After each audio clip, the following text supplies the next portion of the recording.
তো হ্যালো বন্ধুরা, আমি ঝন্টু মিস্ত্রি। তো আজকে আমরা এখানে শাটারিং করব। তো শাটারিং করতে আসছি। তো এই যে ঘরটা দেখতে পাচ্ছেন, এই ঘরটার এই যে এটা হয় দোকানঘর, দোকানঘরের উপরে আমরা শাটারিং করব।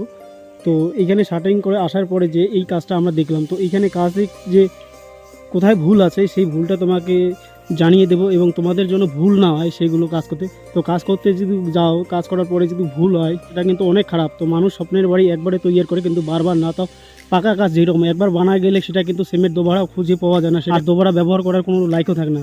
তো বন্ধুরা, এইরকম যদি তোমরা ঘর বানাও, তো যেহেতু এখানে আর 12 রড দিয়ে পিলার কলম বানিয়েছে, তো 12 দিয়ে কলম বানিয়ে যে কলমের ডিস্টেন্সটা থাকে সেটা কিন্তু 10 থেকে 11 ফুট থাকে। এটা কিন্তু আমি বেশি বলছি, এর বেশি কিন্তু কখনো হয় না।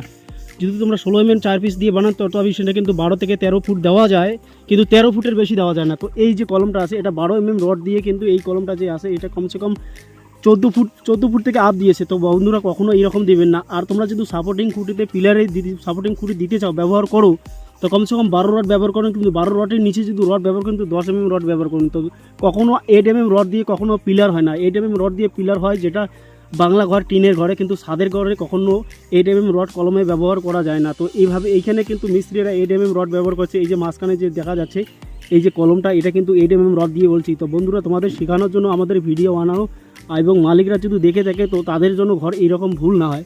তো 8 রড দিয়ে কখনো কিন্তু এইরকম বিল্ডিংয়ের সাপোর্টিং পিলার হয় না। তা তোমরা সব সময় মনে রাখবেন। আর তোমাদের বাড়িতে যদি কাজ করতে চায় অবশ্যই ধ্যান দেবেন, 10 রডের নিচেই কিন্তু বিল্ডিংয়ে সাপোর্টিং খুঁটি হয় না। আর 8 রড দিয়ে কখনো পিলার হয়, সেটা কিন্তু ডিজাইনিং পিলার, যেমন রিংটালের নিচে যে 7 ফুট নিচে যে পিলারগুলো থাকে, ডিজাইনিং রাউন্ড খুঁটি বা স্কোয়ার খুঁটি, 5x5 বা 5x6, এগুলো খুঁটির মধ্যে কিন্তু 8 রড ব্যবহার করা হয়।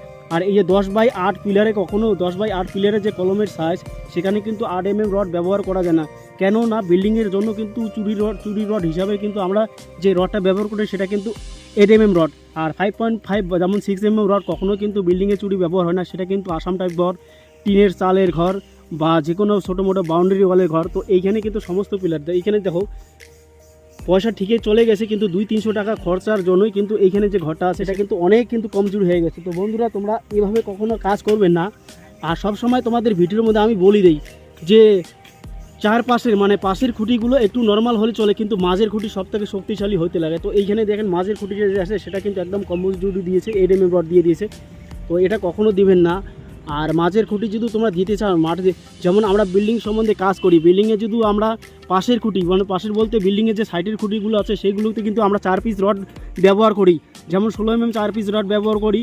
এবং যদি আমরা 6 পিস রড ব্যবহার করি, কিন্তু মাঝের খুঁটিতে কিন্তু আমরা 10 পিস দেই। যেটা 6 পিস হবে তার থেকে 2 পিস কিন্তু মাঝের কলমগুলো আছে সেখানে বেশি হয়। আর মেন কিন্তু মাঝের যে কলমগুলো আছে সেগুলো কিন্তু ক্ষমতা এবং লোড তাদের শরীরে বেশি পড়ে, তাদের যে জায়গা আছে সেই জায়গাটা লোড বেশি পড়ে। তো মাঝের খুঁটিটা কখনো কিন্তু এইভাবে দিবেন না। তো এইখানে কিন্তু আমরা সমস্ত শাটারিং করব, এখানে কিন্তু তাদের আমার ভিডিও বানিয়ে দেবো। তো আমাদের শাটারিং আজকে নিয়ে আসলাম, এদিকে আমরা তক্কা রেখেছি, আবার এদিকে আমরা বাস প্লেন সিট এখানে রেখে দিয়েছি। তো তোমাদের শেখানোর জন্য শুধু আমি ভিডিও বানালাম। আর এখানে কিন্তু ভুলের মধ্যে কিন্তু এইটুকুই হয়েছে। আর গ্রেড যে বিমগুলো আছে, বিমগুলো কত দেওয়া আছে সেটা আমি বলতে পারি না। তো এইখানে কিন্তু যে আমি ভোল্টে দেখলাম, তো কলম যদি তোমরা অবশ্যই ব্যবহার করেন, সাপোর্টিং কলম যদি বিল্ডিংয়ে ব্যবহার করেন, তো 10 10 নিচে কখনো দিবেন না। আর 8 যদি 8 দিয়ে কিন্তু কখনো বিল্ডিংয়ের পিলার হয় না। বিল্ডিংয়ে শুধু 8 রড দিয়ে কিন্তু শুধু চুরি বানানো হয়। তো এইখানে সম্পূর্ণ করেছে। তো বন্ধুরা, তোমরা যদি কাজ করেন কখনো এভাবে কাজ করবেন। তো আর এই যে কাজটা আছে এটা কিন্তু দীর্ঘদিন যাওয়ার জন্য কাজটা করা, টেম্পোরারি ঘর না। টেম্পোরারি ঘরের যদি হয়তো যেমন ভেঙে আরও বানা যাবে, তো এখানে কখনো যাবে না। তো 8 রড দিয়ে কখনো বিল্ডিংয়ে যে সাপোর্টিং পিলার দিবেন না। কমসে কম 12 দিতে লাগে, তো 10 দিলে চলে যায়। কিন্তু আর পিলারের যে ডিস্টেন্সটা আছে, 4 পিস 12 রড দিয়ে যদি তোমরা কলমের ডিস্টেন্স দিতে চাও, সেটা কিন্তু 10 থেকে 11 ফুটের মধ্যে রাখবা। 13 থেকে 14 ফুট কখনো দিবেন না। তো এখানে মাটির মধ্যে প্রচণ্ড চাপ আছে, তো ভূমিকম্প আরও নানান প্রকারের চাপ আছে, কিন্তু তথাপি কিন্তু বিল্ডিং যখন বানাবেন সেটা কিন্তু স্ট্রং বানাবেন। তো এই যে বিল্ডিংয়ের, তো মোটামুটি এখানে কাজ ঠিকই আছে, রডগুলো আপ ডাউন আছে সেটা বোঝা যাচ্ছে, কিন্তু এখানে এটাই ভুল আছে। তো এইটুকুই তোমাদের শেখানোর জন্যে যে মাঝের কলমগুলো আছে সেটা কিন্তু পাশের কলম থেকে মাঝের পিলারগুলো একদম শক্তিশালী দিবেন।